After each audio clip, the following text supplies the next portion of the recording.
शहबाज मुनीर को लश्कर की धमकी।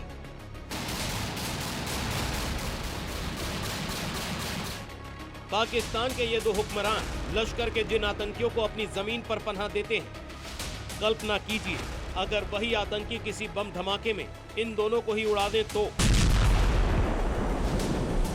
इस सवाल पर आप हैरान हो रहे होंगे, तो ये बता दें कि ये ना तो कोई दुआ है ना ही कोई इल्तिजा। शहबाज शरीफ पाकिस्तान के चुने हुए प्रधानमंत्री हैं और मुनीर उनका बनाया हुआ आर्मी चीफ। लेकिन अब इन्हीं दोनों के पाले आतंकी इन्हीं को निपटाने की धमकी देने लगे हैं। इजराइल से दोस्ती सोचना मत, शहबाज मुनीर तुमको उड़ा देंगे।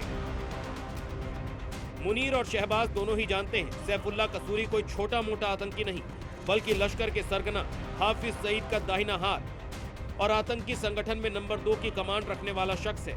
अगर ये कुछ कह रहा है तो ये बात हवा हवाई नहीं।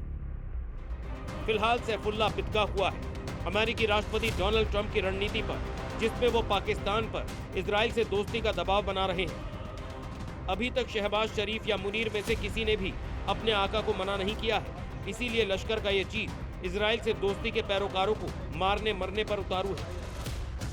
दरअसल ट्रंप ने अरब देशों के साथ पाकिस्तान को भी धमकाया था कि सभी देश अगर शांति के पक्ष में नहीं आए, ईरान से डील नहीं हुई तो पूरे क्षेत्र में तबाही मच जाएगी।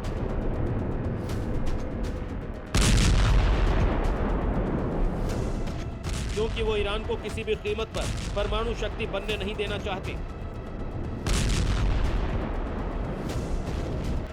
लेकिन पाकिस्तान ने अरब देशों की तरह ही कोई सीधा जवाब नहीं दिया है। मुनीर शहबाज जानते हैं कि अब्राहम अकॉर्ड में शामिल हुए तो मुल्क में आतंकी सरगना इन्हें छोड़ेंगे नहीं। मगर क्यों? इसके लिए आपको अब्राहम अकॉर्ड को समझना होगा और ये भी कि इसके पीछे ट्रंप की असली मंशा क्या है। ये समझौता 2020 में अमेरिकी मध्यस्थता में तैयार हुआ था। मकसद अरब देशों और इजराइल के बीच दुश्मनी खत्म करना था। इसके तहत इजराइल के साथ कूटनीतिक व्यापारिक रिश्ते बढ़ाना था। इजराइल के साथ अरब देशों की एकजुटता से ईरान को दबाना बड़ा मकसद था। अब ईरान के साथ डील के बाद ट्रंप वही मकसद हासिल करना चाहते हैं। तो सोचिए ट्रंप के इन दोनों शांति दूतों का क्या हाल है। इजराइल से दोस्ती नहीं की तो ट्रंप दाना पानी बंद कर देंगे।